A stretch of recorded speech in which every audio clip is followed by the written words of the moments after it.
رات ہو چاہے دن ہو، اس کی ہر گھڑی مبارک ہے اور تجھ کو مبارک بنانے کے لیے آئی ہے۔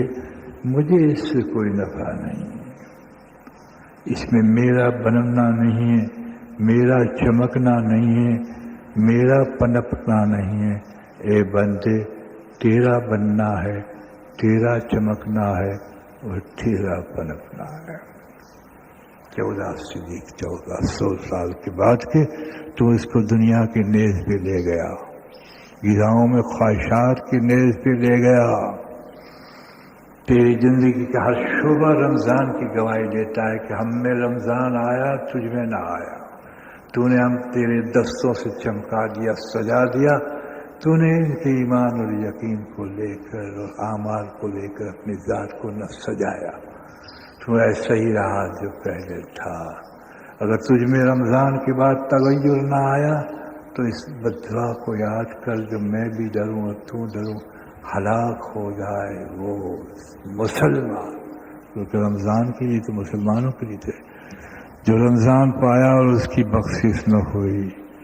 سرکار فرماتے ہیں آمین، آمین کا اہتمام کرایا گیا، ورنہ رحمت اللہ عالمین کیسے آمین کہہ رہے اس ہلاکت پہ۔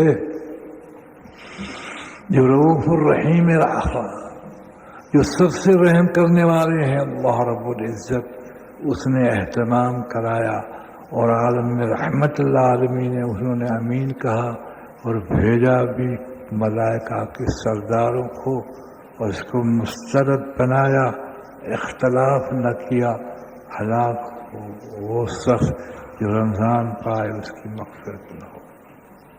آپ نے فرمایا اور جس کی مغفرت ہو اس سے اللہ راضی ہو گیا، اور جس سے اللہ راضی ہو گیا اس کو یقین اور اخلاق سے نواز دیا۔ لیکن تیری زندگی میں تجھے ایک اطمینان ہے تو اپنے تنزل پہ ہی ہے۔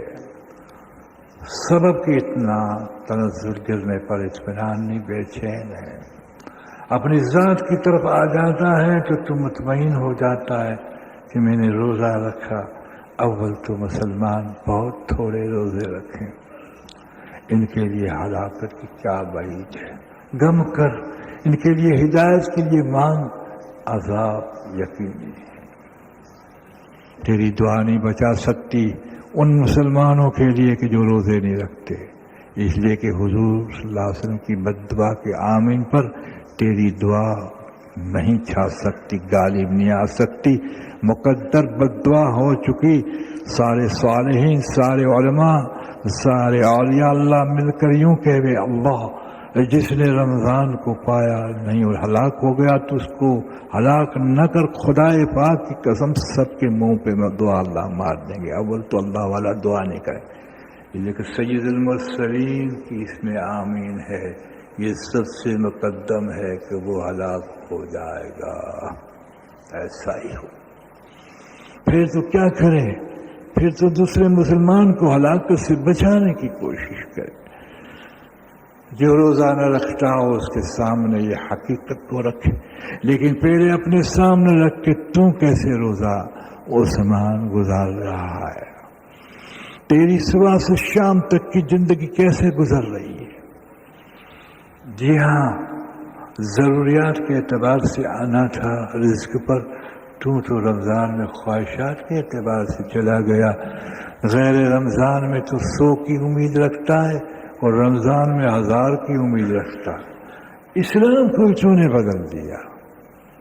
کمانا ضروری تھا تو رمضان کو سامنے رکھ کے آتا، رمضان میں تو نے خواہ اپنی خواہشات بڑھا دی ہیں، کڑاہو چڑھا کر نقشے تو نے نئے نئے گھروں میں پیدا کر دیے ہیں۔ تو نے تو ایک نظام حضرت محمد صلی اللہ علیہ وسلم کا لایا ہوا بدل دیا۔ تو نے ایسی شریعت کی توہین کی ہے کہ اللہ کی پناہ، اللہ کی پناہ۔ اس لیے کہ اللہ رب العزت نے، پروردگار نے، خدائے پاک کی قسم، جن چیزوں کو جائز قرار دیا اس میں کفایہ شاری بھی تھی، اس میں اسراف نہیں تھا۔ اس میں اللہ نے کبھی کہا کلو اشربو، کھا تو کہا حلال کھا، کلو اشربو، کھا تو کہا حلال کھا۔ کہ کھانا ہی پڑے گا مچھلی، یوں نہیں کہا کہ مچھلی کو حرام قرار نہ دے، کہ اللہ حرام نہیں قرار دیتا، گوشت کو حرام قرار نہیں دیتا، سموسوں کو حرام قرار نہیں دیتا، جلیبیوں کو حرام قرار نہیں دیتا کہ کھا، کہ نہیں کھاؤں گا، لیکن حلال سمجھوں گا، کھاؤں گا نہیں۔ مجھے فتویٰ لا کے دے کہ اس نے کھانے پر حلال کو نہ کھایا ہو، حلال کو حلال سمجھے لیکن حلال کو نہ کھایا وہ جہنم میں جائے گا۔ مجھے آپ فتویٰ دے، میں اپنی زندگی آپ کی غلامی لکھ دوں۔ تو نے قرآن کو بدل دیا، قرآن کو بدل دیا۔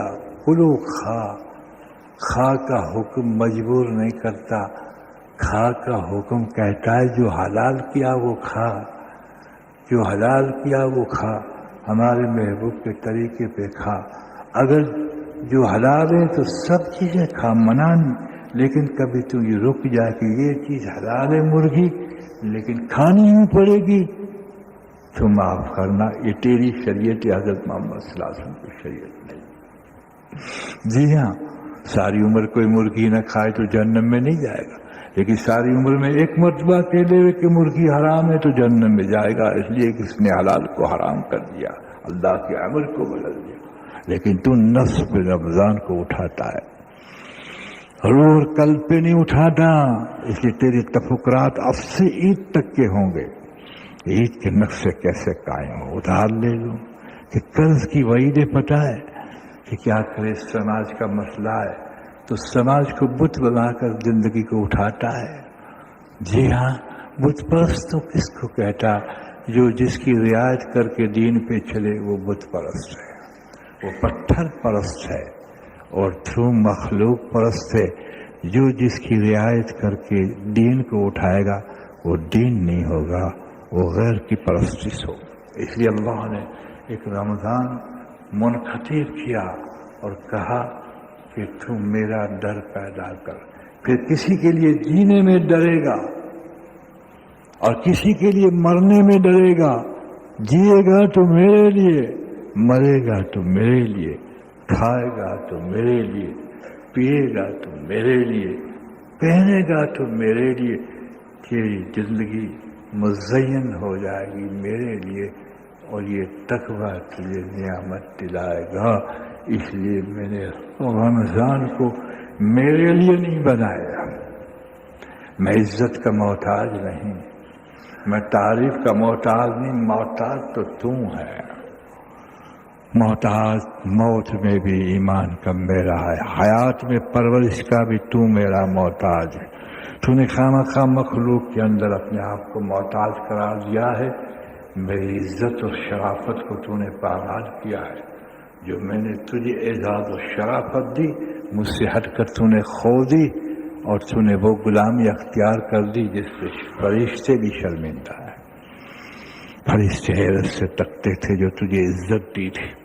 یہ اس لیے تھا کہ تقوی کا فقدان ہے، میرے تعلق کی غیر حاضری ہے، تو نے مجھے مانا ہے لیکن میرا نہیں بنا، تو میرا نہیں بنا۔ محبت میں مجھ سے زیادہ تجھے اور چیز چاہیے، لپکنا میری طرف چاہیے، رجحان تیرا مخلوق کی طرف ہے۔ جھکتا مجھے ہے دل کہیں اور جھکتا ہے، غیرتیں کہیں اور سجدہ کرتی ہیں، ضمیریں کہیں سجدہ اور کرتی ہیں، امیدیں کہیں سجدہ کرتی ہیں۔ اس لیے دیکھ لے قرآن میں جو وعدہ ہے تیرے اندر ہے، سب کچھ نعمتیں، انوارات، روشنی، حقیقتیں، کیفیتیں صرف تیرے لیے پیدا کیے، تجھے اس میں سے کچھ نہ دیا۔ کیوں نہ دیا؟ اس لیے نہ دیا کہ تو میرا نہ بنا، میرے ضابطے کو نہ اپنایا۔ چل اٹھ اور توبہ کر، یہ میرا مہینہ ہے، میں نے میرا مہینہ کہا ہے، تو اندازہ نہیں لگا سکتا۔ بخاری شریف کی حدیث ہے، اندازہ جھوٹ ہے لیکن کچھ یقین کہ کسی خاکے پہ آ، جس اللہ نے یہ سب کچھ پیدا کیا ہے، اس کا مہینہ کتنا معتبر، کتنا نورانی، کتنا اعلیٰ، کتنا عارفہ، کتنی برکت والا، اور کتنی کامیابی دلانے والا ہوگا۔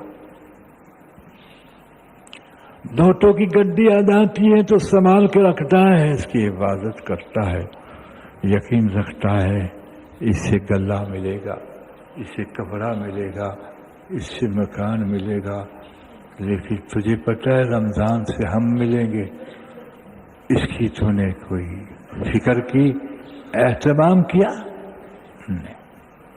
نہیں، تجھے تو بات سننے کے لیے بھی وقت نہیں ہے، جب بات سننے کے لیے وقت نہیں تو عمل کا وقت کہاں ہوگا؟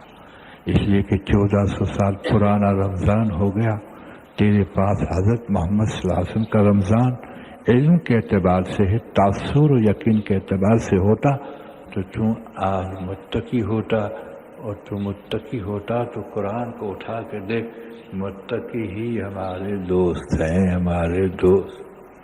کیسا اعزاز بخشا عبدیت میں، تو کہا کہ تو بندہ ہے، فارسی میں بندے کو، غلام کو بندہ کہتے ہیں، عربی میں عبد کہتے ہیں، عبادت میں تو غلام کہا، اور جب تعلق قائم ہو گیا تو دوست کہا، بندہ نہ کہا، دوست کہا۔ مطمئن ہو گیا تو مطمئن ہو گیا، جس نے راستہ چھوڑا وہ مسلمان توبہ پہ نہ آیا، اور جو توبہ کر کے کبھی راہ راست پہ آیا تو حقیقت پہ نہ آیا۔ میں نے نماز پڑھ لی، نماز میں کیا دیا وہ نماز کو نہ پوچھا، قرآن صاف بتا دیتا نماز یہ دیتی ہے۔ میں نے روزہ رکھ لیا، قرآن صاف بتا دیتا کہ روزے کے ذریعے اللہ یہ دیتے ہیں، حج بتا دیتا، ارکان کلیہ و ضابطۂ کلیہ، ہر ایک کی ہمارے آقا نے خبر دی ہے کہ تجھے اس سے یہاں ملے گا اور آخرت میں بھی یہ ملے گا۔ اہتمام سے لے، سرسری سے لے، لیکن کیسے لے گا؟ اس لیے کہ تو نے بیویوں پہ محنت نہیں کی، اس کو پہلے سے ہی تو نے رمضان کی خواہشوں میں جکڑ رکھا، پہلے سے دعوت دے کہ یہ فکر نہ کہ تجھے چوڑیاں دلاؤں گا کہ بہت اچھا ہے، تجھے ایسی ساری دلاؤں گا خوش ہو جائے گی کہ بہت اچھا، اس خوشی پہ تیرے پاس سیویاں جلدی پہنچاتی، تو ڈرتا ہے آج سے ان غذاؤں کی فضائل بیان نہیں کروں گا تو پکانا جا خشک ہو جائے گا، گھی کم پڑ جائیں گے، جی ہم مزاج یکجا ہو گئے۔ اجتماعیت غیر اصلاح پہ پہنچ گئے۔ جب اجتماعیت اس پہ ہو، یاد رکھیے تو کوئی اٹھتا تو گرا دیا جاتا ہے۔ ماں اگر تہجد میں اٹھی تو کہتا بیٹا اتنی جاگنے کی ضرورت نہیں کہ بیمار ہو جائے گا، انا للہ واللہ۔ مامتا کے ساتھ بشریت لگی ہوئی ہے، دیا نور کے ساتھ تو نہیں، برابر میں کالا پن لگا ہوا، بصریت روکتی ہے ترجیح سے اور ترقی سے، اور صلح دیتی ہے، اور ماں باپ سے زیادہ چاہنے والا جو اللہ ہے، 70 گنا چاہنے والا، اپنی شان پر آ کر اپنے خاکے کو بدلتا نہیں، تغیر نہیں، عطا پر آتا ہے، جو اور دنوں کے اندر صرف پچھلی رات میں آسمان پہ زمین پہ آتا ہے، رمضان میں غروب سے طلوع فجر تک